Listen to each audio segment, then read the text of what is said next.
The unseen shadows. Ethan sat at the edge of his bed, his small fingers gripping a tattered notebook. The pages were filled with hasty doodles, sketches of superheroes, spaceships, and families that looked nothing like his own. His room was dim, lit only by the moonlight filtering through the thin curtains. It wasn't much of a sanctuary, but it was the closest thing he had to a safe space. Downstairs, the muffled voices of Carl and Linda, his foster parents, grew louder. Their arguments were as regular as clockwork, but tonight was different. The tension in the air was sharper, like a storm waiting to break. Ethan's heart raced when he heard his name. "He's becoming a liability," Carl spat. His voice carried a venomous edge. "The school's already poking their noses where they don't belong." Linda responded in her usual clipped tone, her words laced with disdain. "We can't afford for him to mess this up for us. We've built too much for some brat to tear it down." Ethan clenched his fists, his knuckles turning white. He wasn't supposed to hear this, but their words found him through the cracks of the old wooden floorboards. He had tried to convince himself that staying silent was for the best. Every time he dared to speak, he faced their wrath. A cold, calculated anger that left more scars on his heart than his body. School was Ethan's only reprieve, though even there he felt like a ghost. His classmates barely noticed him, and his teachers, while kind, seemed overwhelmed by their own lives. Except for one, Miss Roberts. She was the first adult in a long time to look at him like he mattered. Her warm, questioning gaze often lingered a little longer than the others. She saw the things Ethan tried to hide, the way he flinched when someone raised their voice, or the tired, hollow look in his eyes. Miss Roberts didn't just see a quiet boy. She saw a storm brewing beneath the surface. The next day at school, Ethan kept his head down as usual. His pencil moved slowly across the worksheet in front of him. He wasn't focused on the math problems, though. His mind was replaying Carl's words from the night before. Liability. The word stung like a wasp, buzzing in his ears long after it was spoken. "Ethan." Miss Roberts' voice broke through his thoughts, soft but firm. He looked up to see her standing by his desk, her eyes filled with concern. "Can I talk to you for a moment after class?" His stomach dropped, but he nodded. When the bell rang, the other students filed out of the room, their chatter fading into the hallway. Ethan stayed behind, gripping the strap of his backpack like a lifeline. Miss Roberts pulled up a chair beside him, her movements deliberate and calm. "I've noticed you've been a little quiet lately," she began. "Is everything okay at home?" The question hung in the air, heavy and suffocating. Ethan's first instinct was to deflect, to say he was fine, just like he always did. But something in Miss Roberts' voice, a mix of kindness and determination, made him hesitate. "I'm okay," he mumbled, his eyes fixed on the desk. Miss Roberts didn't press him, but she didn't back off either. "Ethan, you know you can tell me if something's wrong, right? My job is to help you, no matter what." Her words planted a seed of hope in Ethan's chest, though it was buried under layers of fear and doubt. He wanted to believe her, to trust that someone would finally listen. But Carl's voice echoed in his mind. "No one will believe you. You're just a foster kid." That night, Ethan lay awake in bed, staring at the faint cracks in the ceiling. His chest felt tight, his thoughts spiraling into a chaotic storm. He thought about his real family, the ones he barely remembered. A faded photograph under his pillow was all he had left of them. His mother's gentle smile, his father's strong arms holding him as a baby.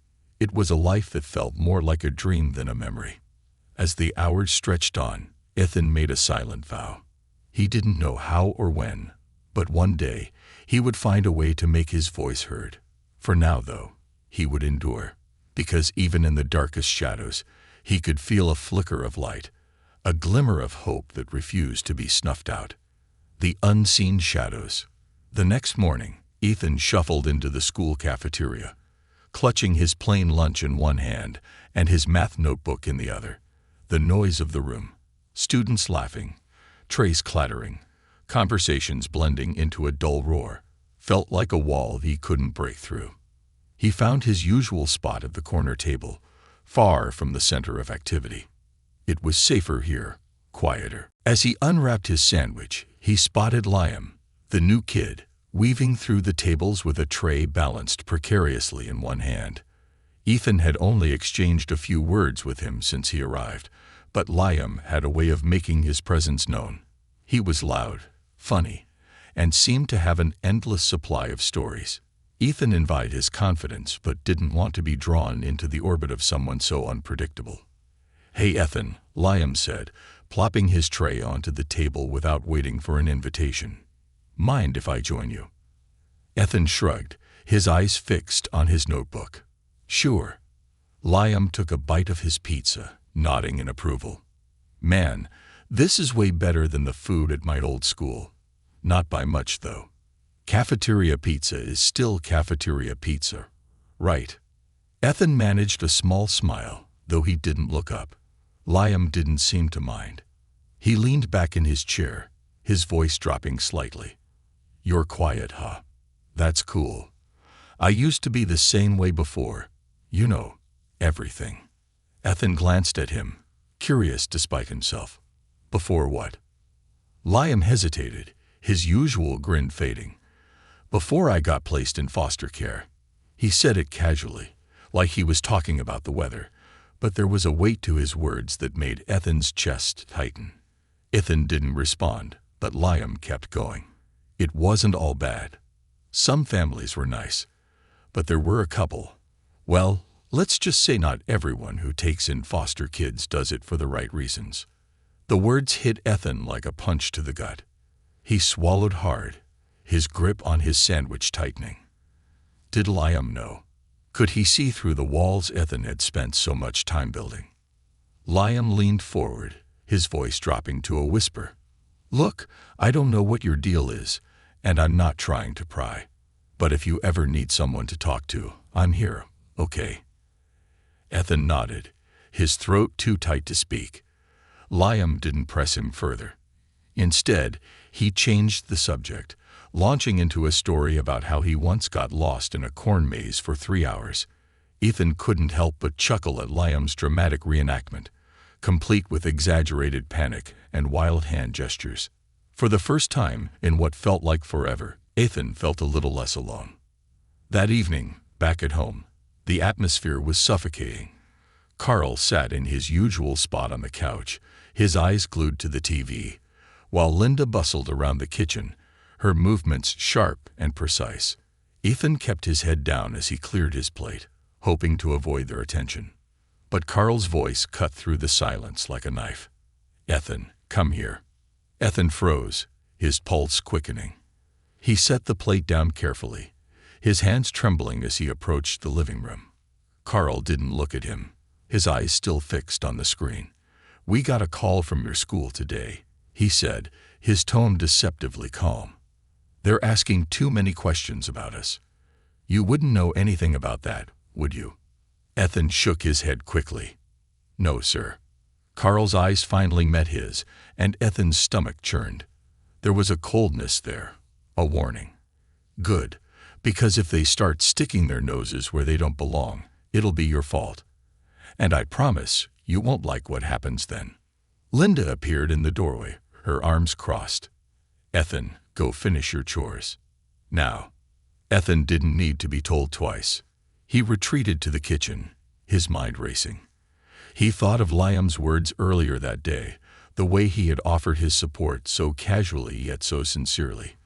Could he really trust someone like that? Could he trust anyone? As he wiped down the counters, Ethan made a decision.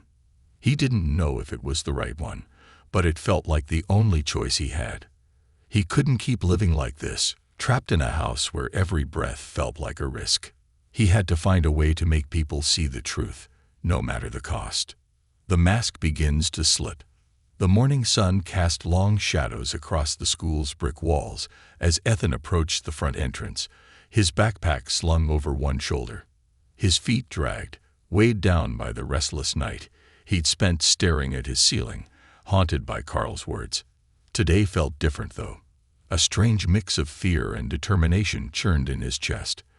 Liam's offer of support lingered in his mind like a faint echo, and Miss Roberts' quiet persistence gave him the smallest spark of hope. In class, Ethan's thoughts wandered as Miss Roberts went through the day's lesson. He stared at the numbers on his worksheet, but they blurred together. Instead of focusing on equations, he thought about Liam's story, the courage it must have taken for him to speak up about his own foster situation. If Liam could do it, maybe Ethan could too. But every time the thought surfaced, Carl's warning replayed in his head. No one will believe you. You'll only make things worse. Ethan. Miss Roberts' voice pulled him back to the present. He blinked and looked up to see her standing by his desk, her brow furrowed in concern. Are you feeling okay? You've been a little distracted today. Ethan hesitated, his grip tightening on his pencil. I'm fine, he mumbled, but the crack in his voice betrayed him. Miss Roberts crouched beside his desk, lowering her voice so only he could hear. Remember what I told you. You can talk to me anytime. My door is always open. Ethan nodded, but he couldn't bring himself to say more. She gave him a small, encouraging smile before moving on to the next student. He watched her go, a lump forming in his throat. Maybe she really did care. Maybe she wasn't just saying that. Later, during lunch, Ethan found Liam already at their usual table.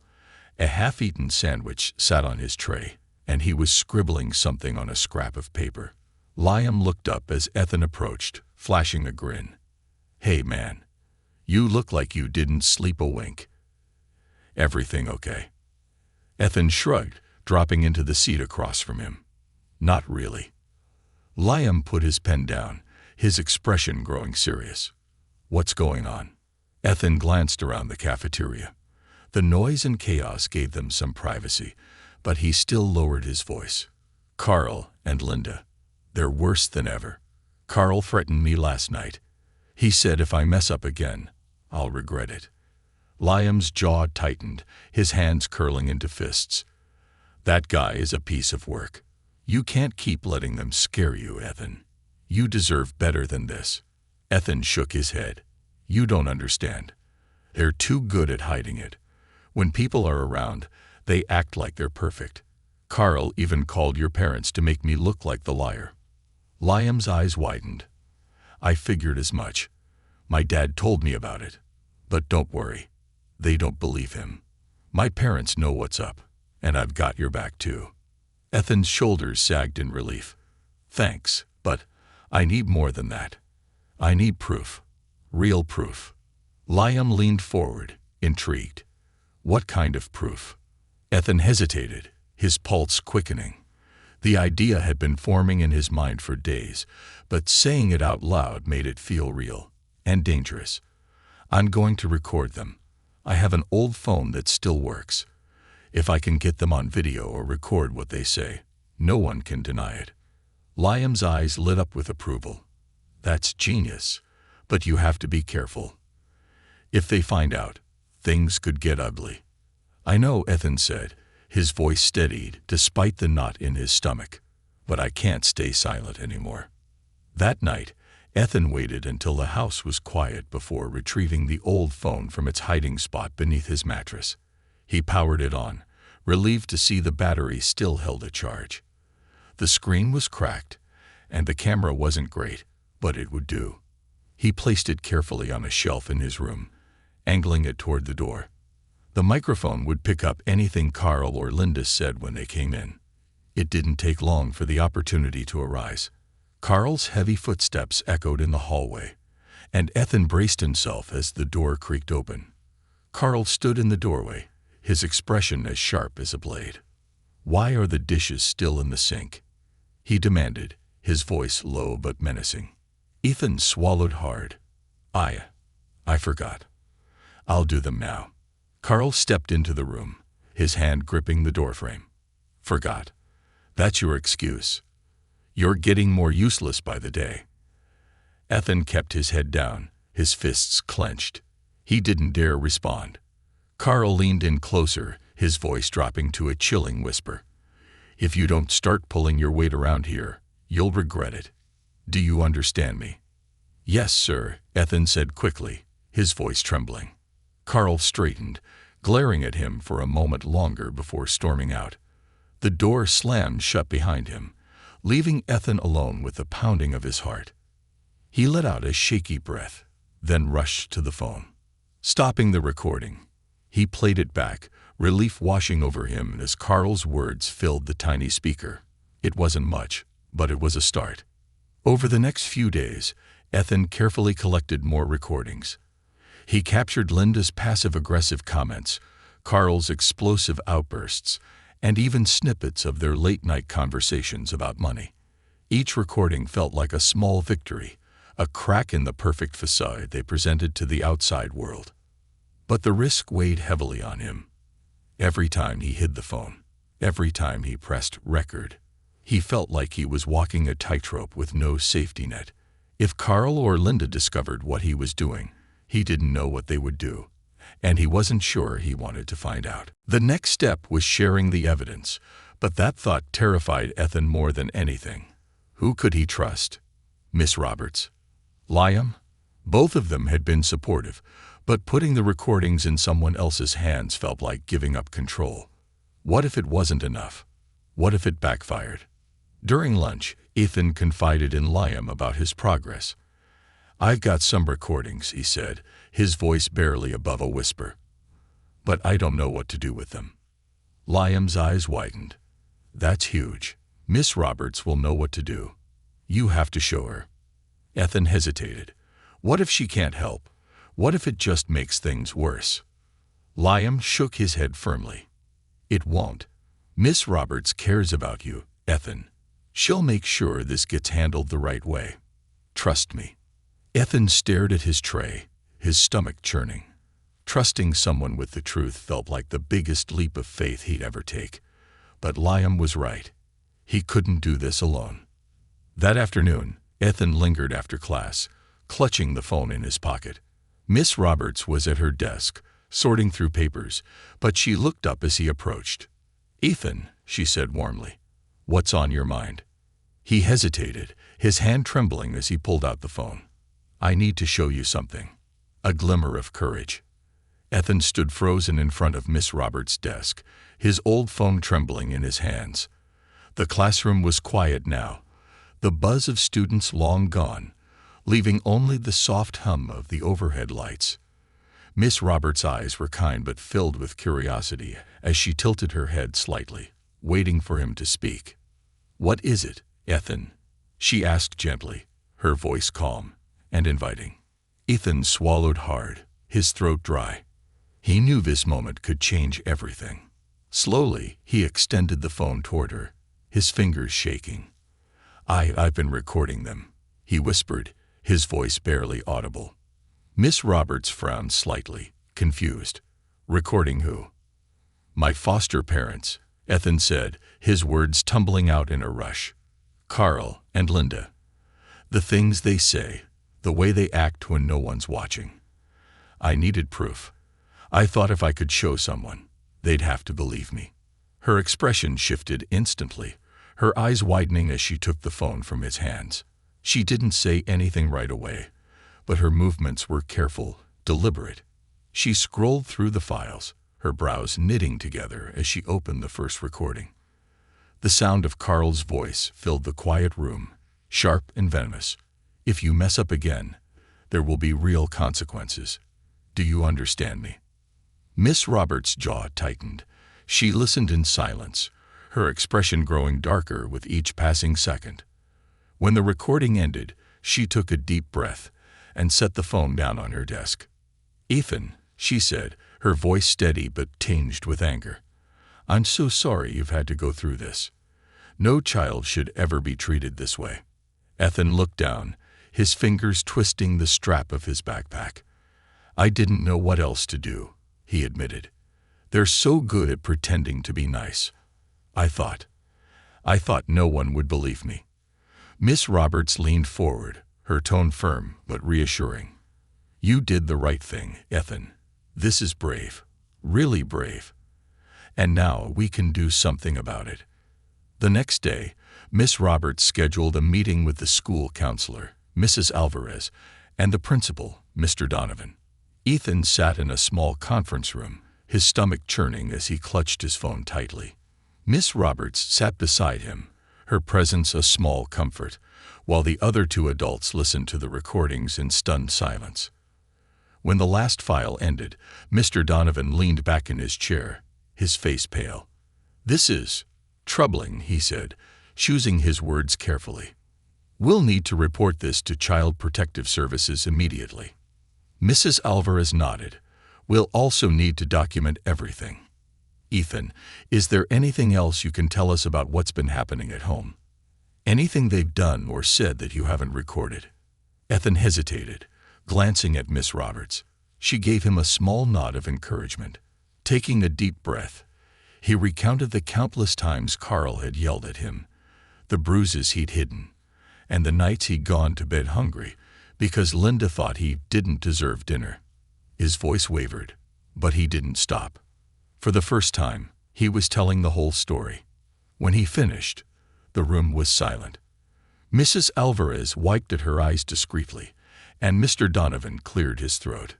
"Ethan, you've shown incredible courage by coming forward. We're going to do everything we can to make sure you're safe." Later that afternoon, a CPS caseworker arrived at the school. Her name was Ms. Grant, and she was a no-nonsense woman with sharp eyes and a soft voice. Ethan met with her in a private office, his hands clammy as he retold his story yet again. This time, he played the recordings for her directly, watching her face as she listened. When the last recording ended, Ms. Grant leaned forward, her expression unreadable. "Ethan, I want you to know that you've done something very brave. These recordings will help us take action, but I need you to understand that it might not happen overnight. Investigations take time, and people like Carl and Linda, they know how to manipulate situations. But I promise you, we're going to do everything we can to protect you." Ethan nodded, his chest tightening. He wanted to believe her, but doubt gnawed at the edges of his mind. What if Carl and Linda managed to talk their way out of this? What if nothing changed? That evening, Ethan returned home, the weight of the day pressing heavily on his shoulders. Carl and Linda were unusually quiet during dinner, their usual bickering replaced by an unsettling calm. Ethan avoided their eyes, focusing on his plate, but he could feel their gazes lingering on him. After dinner, Carl cornered him in the hallway. "You've been acting weird," he said, his voice low and dangerous. "If I find out you've been talking to someone about us, you'll regret it." Ethan's heart raced, but he forced himself to stay calm. "I haven't said anything," he lied, his voice steady. "I've just been tired." Carl narrowed his eyes, searching for any hint of deceit. Finally, he stepped back, his expression hard. "Good. Keep it that way." Ethan retreated to his room, locking the door behind him. He sat on his bed, his hands shaking as he clutched the photo of his biological family. For the first time in years, he allowed himself to hope. Maybe this time, someone would believe him. Maybe this time, things would change. The next day at school, Liam was waiting for him at their usual spot in the cafeteria. "How'd it go?" he asked, his tone serious. Ethan managed a small smile. They listened. Miss Roberts, the principal, the caseworker. "They're going to do something." Liam grinned. "See, I told you it'd work. You're stronger than you think, Ethan." For the first time in a long time, Ethan felt a flicker of pride. He wasn't out of the woods yet, but he'd taken the first step, and that was enough to keep him going. The storm begins.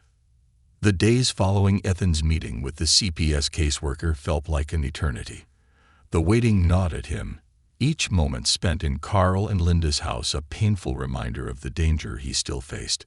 He clung to the knowledge that he had taken a crucial step, but every glance, every sharp word, and every warning look from Carl made him question if he could endure long enough for help to arrive. That week, Ethan did everything he could to stay unnoticed. He finished his chores without being asked, avoided confrontation, and stayed locked in his room whenever possible. But Carl wasn't one to let things go unnoticed. At dinner one evening, Carl's eyes bore into Ethan as he poked at the overcooked vegetables on his plate. "You've been quiet," Carl said, his tone casual but laced with suspicion. "Too quiet." Ethan kept his gaze on his plate, his heart pounding. "Just tired," he muttered, hoping it would satisfy him. Carl leaned back in his chair, his gaze unrelenting. "Tired of what?" "Living in a house you don't deserve." Linda jumped in with her usual syrupy tone, though her eyes were cold. "Now, Carl, let's not stress him out. He's been through so much already." Ethan's stomach churned. He knew her well enough to recognize the threat buried beneath her words. The two of them were a team, and Ethan was the unwelcome third wheel in their carefully crafted illusion of perfection. At school, things weren't much easier. Ethan felt the weight of eyes on him. Teachers, classmates, even Liam, who was trying his best to be supportive. He wanted to tell Liam everything that had happened, but he was afraid to let his guard down. If Carl and Linda found out that someone else knew, the consequences would be severe. During lunch one day, Liam finally broke the silence. "Ethan, you've been avoiding me," he said, his voice low but firm. "What's going on?" Ethan hesitated, then sighed. I don't want to drag you into this." "You're not dragging me into anything," Liam said. "I told you, I'm here for you. Whatever happens, we'll deal with it together." Ethan looked at him, his resolve wavering. "It's not just about me. If Carl and Linda find out I've been talking to you, they'll make your life miserable too." Liam shrugged, a small smirk playing on his lips. "They can try. But trust me, I've dealt with worse." For the first time in days, Ethan felt a spark of hope. Maybe he didn't have to do this alone. 2 days later, a black sedan pulled up in front of the school. Ethan recognized Ms. Grant, the CPS caseworker, as she stepped out of the car. She walked into the building with a sense of purpose, her heels clicking against the tile floor. Ethan watched from his classroom window, his chest tightening. This was it. Something was finally happening. When the school day ended, Ms. Grant approached Ethan in the hallway. "Ethan, can we talk for a moment?" she asked, her voice calm but serious. Ethan nodded, following her to an empty office. She gestured for him to sit, her expression softening. "We've begun the investigation," she said. "I visited your foster home yesterday while you were at school." Ethan's breath caught. "What happened?" Ms. Grant hesitated, choosing her words carefully. "Carl and Linda were cooperative, but it's clear they're trying to control the narrative. They showed me a clean, orderly house, spoke about how much they've done for you, and painted you as a troubled child who's struggling to adjust." Ethan's fists clenched in his lap. "They're lying. You heard the recordings. You know what they're really like." Ms. Grant nodded. "I know, and the recordings will help us build a case. But the system isn't perfect, Ethan. It takes time to gather enough evidence to ensure your safety. For now, I need you to hang in there." Ethan looked down, his throat tight. What if they find out? What if they do something? Ms. Grant placed a reassuring hand on his shoulder. "I've made it clear to them that we're watching closely. If they so much as raise their voice, we'll know. But I need you to keep documenting everything, just like you've been doing. Can you do that?" He nodded, though fear coursed through him. "Okay." That evening, Carl was unusually quiet. He sat on the couch, scrolling through his phone with a blank expression, while Linda paced the kitchen, her heels clicking against the tile. Ethan stayed out of sight, his heart pounding as he listened to their hushed conversation. "This isn't going away," Linda hissed, her voice sharp. "The caseworker knows something's up." Carl's voice was low, dangerous. "Then we make her think twice about digging any deeper. If that brat says one more thing." Ethan didn't hear the rest. He retreated to his room, his pulse racing. He knew they were on edge, and that made them more dangerous than ever. The next day, Liam was waiting for him at their usual spot in the cafeteria. "You look like you haven't slept," Liam said, his voice laced with concern. Ethan shook his head. It's worse. Carl and Linda are getting more paranoid. I heard them talking last night. They know the caseworker's onto them, and they're furious. Liam leaned forward, lowering his voice. You need to tell Miss Roberts. She'll know what to do. Ethan hesitated. What if it makes things worse? Liam's eyes hardened. What if it saves you? The weight of Liam's words settled heavily on Ethan's shoulders. He knew his friend was right, but the thought of taking another step felt impossible. Still, deep down, he knew he couldn't stop now. After school, Ethan found himself standing outside Miss Roberts' classroom. He hesitated for a moment before knocking lightly on the door. She looked up from her desk, her expression softening when she saw him. Ethan, she said warmly. Come in. He stepped inside, clutching his backpack tightly. I need to tell you something. Miss Roberts set down her pen, giving him her full attention. I'm listening.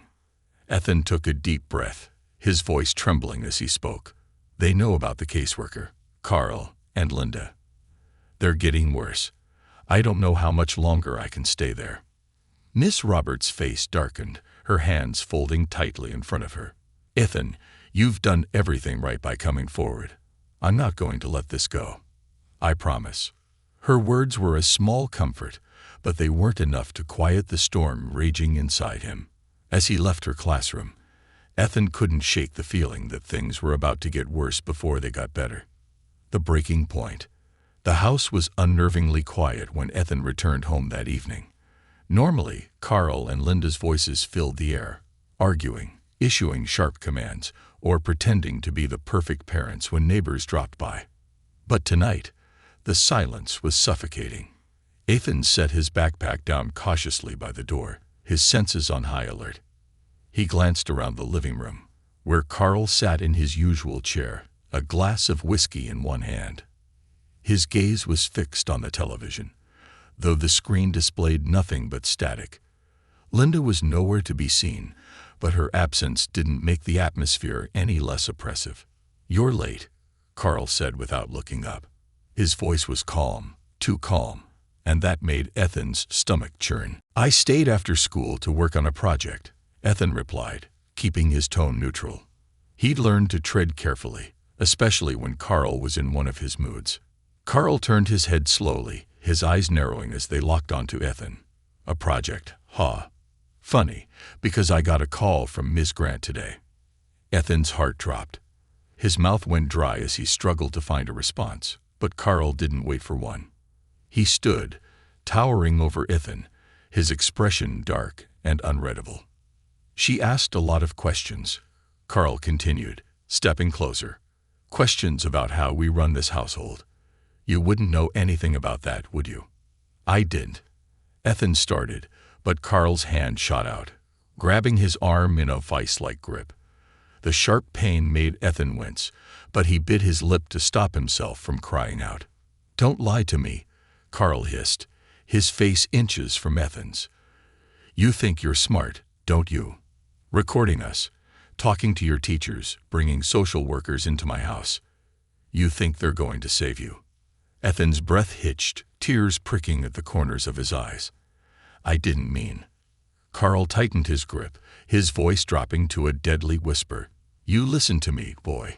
If you think for 1 second that anyone is going to believe you over us, you're delusional. You're just a pathetic little foster kid. Nobody cares about you. Before Carl could say more, Linda appeared in the doorway, her arms crossed and her expression icy. Carl, she said sharply, let him go. Carl released Ethan's arm, shoving him backward. Ethan stumbled but managed to keep his balance. He clutched his throbbing arm, his eyes darting between the two of them. Linda's voice was cold and clipped. You're going to ruin everything if you keep this up. He's already causing enough trouble without you losing your temper. Carl glared at her, his jaw clenching. But he didn't argue. Instead, he turned back to Ethan, pointing a finger at him. You stay in your room until I say otherwise. No dinner. No nothing. Do you understand me? Ethan nodded quickly, not trusting himself to speak. He bolted up the stairs, his heart pounding as he locked the door behind him. His arm throbbed where Carl had grabbed him, and he pulled up his sleeve to reveal red marks that would surely bruise by morning. He sat on his bed, his chest heaving as he fought back tears. Carl's words echoed in his mind. "Nobody cares about you." But that wasn't true, was it? Miss Roberts cared. Liam cared. Even Ms. Grant had promised to help. They believed him. They were trying to help him. He just had to hold on a little longer. The next morning, Ethan avoided Carl and Linda altogether. He slipped out of the house before they woke up, his backpack slung over his shoulder. When he arrived at school, he made a beeline for Miss Roberts' classroom, his hands still trembling from the night before.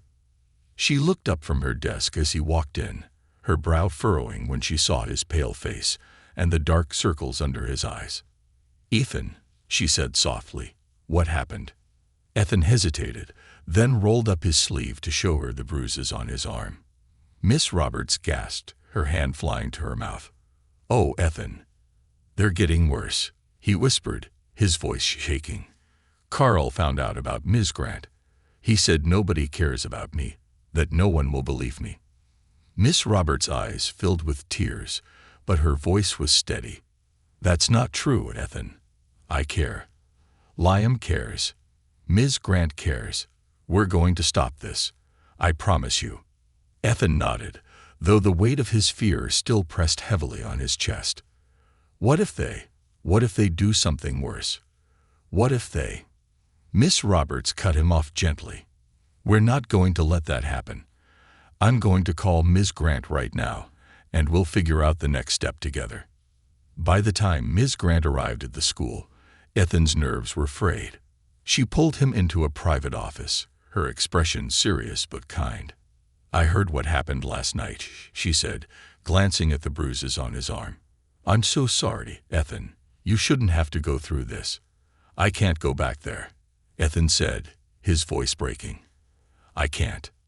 Ms. Grant nodded firmly. "You won't have to. I'm filing an emergency removal request. It's not an easy process, but with the evidence you've provided, we have a strong case." Ethan felt a flicker of relief, though it was quickly overshadowed by anxiety. What if they fight it? What if they come after me? "We'll make sure you're safe," Ms. Grant assured him. "You're not alone in this, Ethan. You've been incredibly brave, and we're going to see this through." That evening, Ethan didn't return to Carl and Linda's house. Instead, Ms. Grant arranged for him to stay in a temporary foster home while the investigation continued. It wasn't ideal, but it was a start. For the first time in years, Ethan felt a glimmer of hope. The walls that had once seemed impenetrable were beginning to crack. As he lay in bed that night, staring at the unfamiliar ceiling, Ethan thought about Liam, Miss Roberts, and Ms. Grant.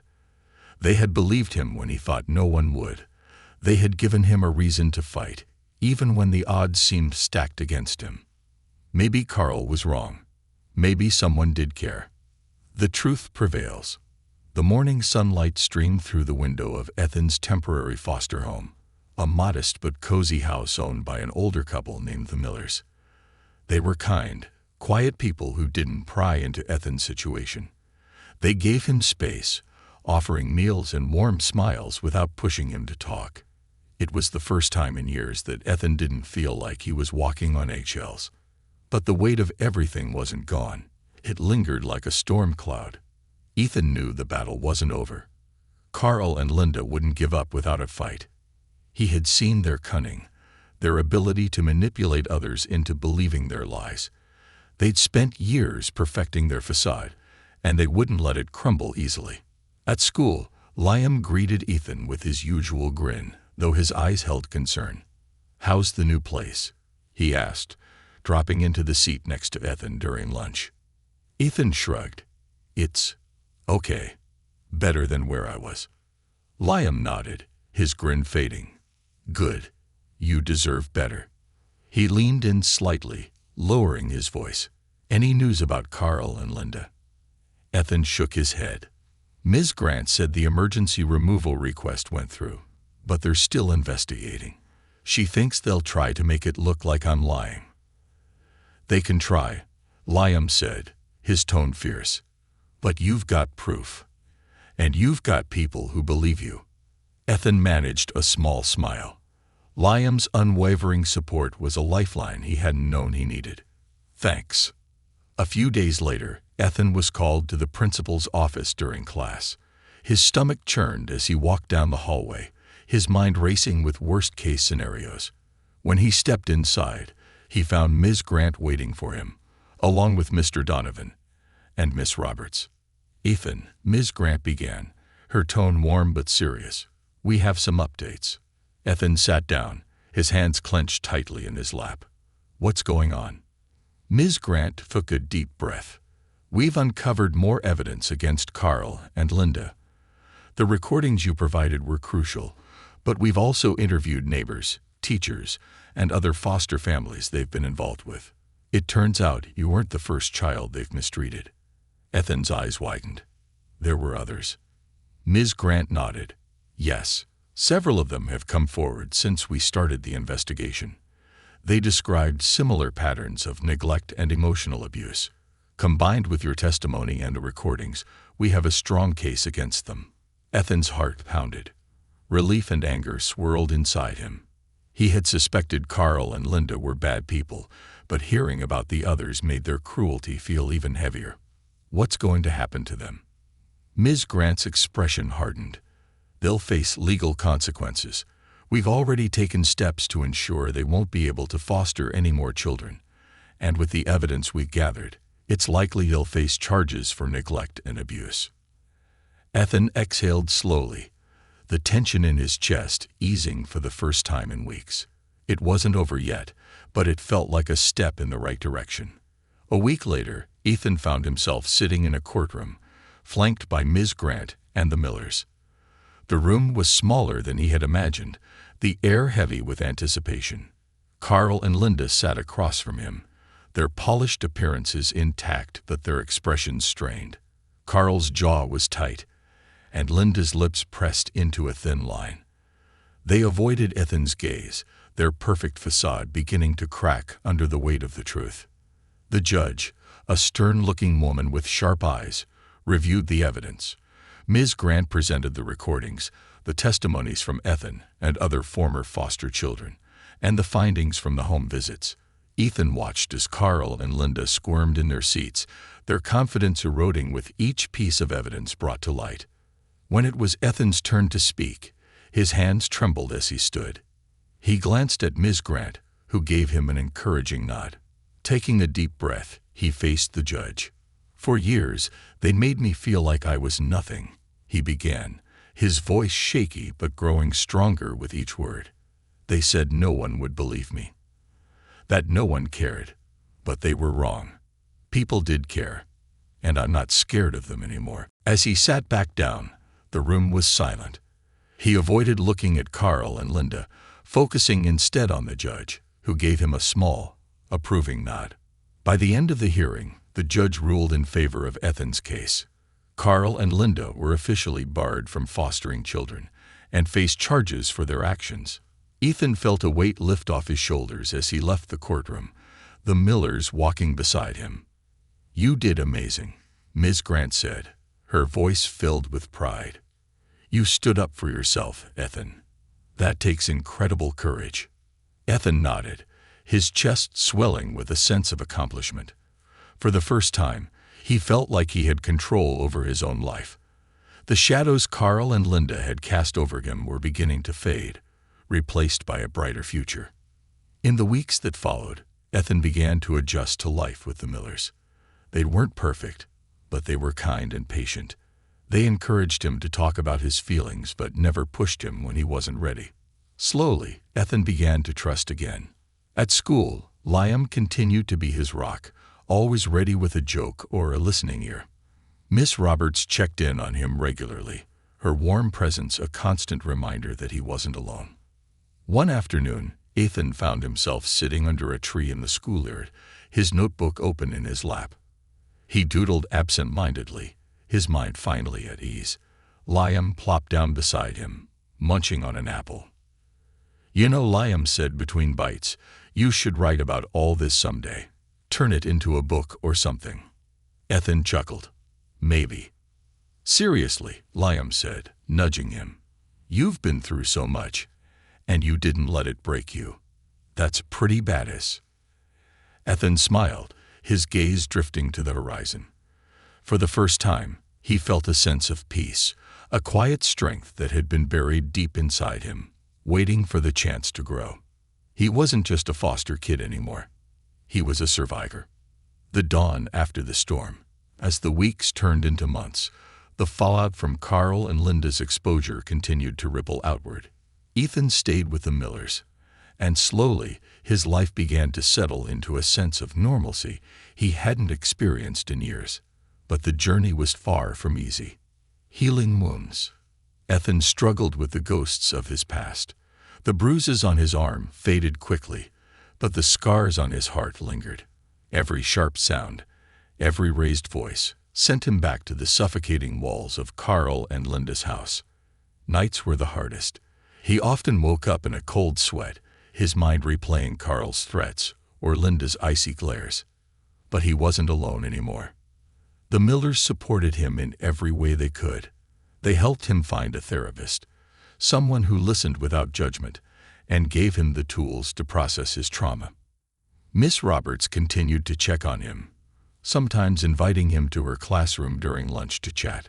Liam, ever the optimist, kept Ethan grounded with his humor and loyalty. You've got people now, Liam reminded him one afternoon. People who care about you. Don't forget that. Justice served. One chilly autumn morning, Ms. Grant called Ethan with an update. The trial is over, she said. Carl and Linda have been convicted of child abuse and fraud. They won't be fostering any more children, and they're facing significant prison time. Ethan sat silently, the words sinking in. He should have felt relieved, even happy, but instead, he felt a strange emptiness. The fight was over, but the years of pain couldn't be undone. You did this, Ethan, Ms. Grant said softly.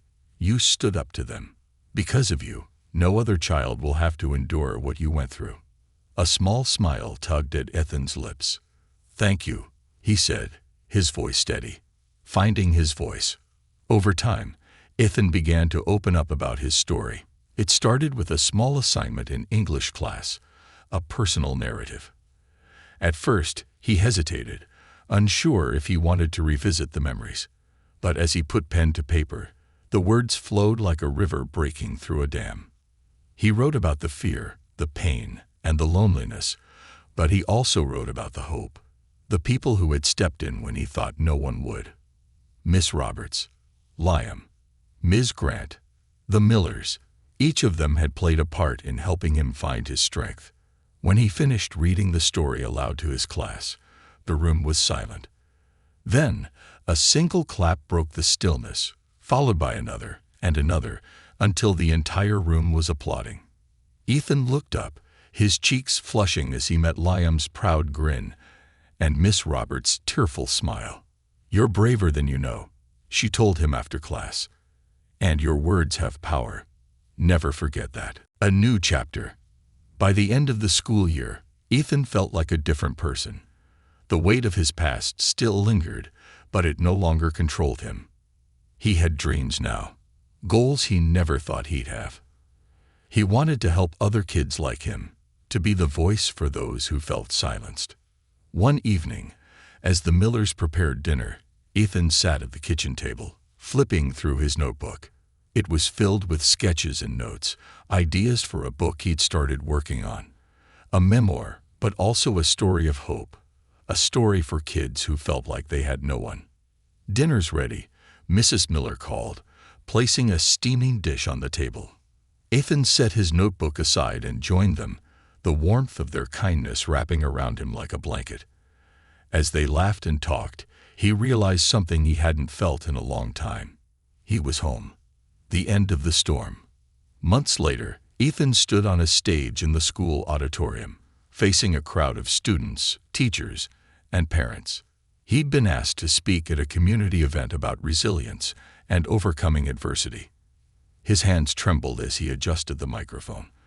But as he looked out at the sea of faces, He found Liam's familiar grin and Miss Roberts' encouraging nod. "I used to think I was invisible," Ethan began, his voice steady despite the butterflies in his stomach. "I thought no one would ever care about me or see me or help me. But I was wrong. There were people who cared. People who fought for me when I couldn't fight for myself." He paused, letting the words sink in. "If you ever feel like no one cares, I promise you, someone does. And if you ever see someone who needs help, be that person for them. Because sometimes all it takes is one person to make a difference." The crowd erupted into applause, but Ethan barely noticed. For the first time, he felt truly free.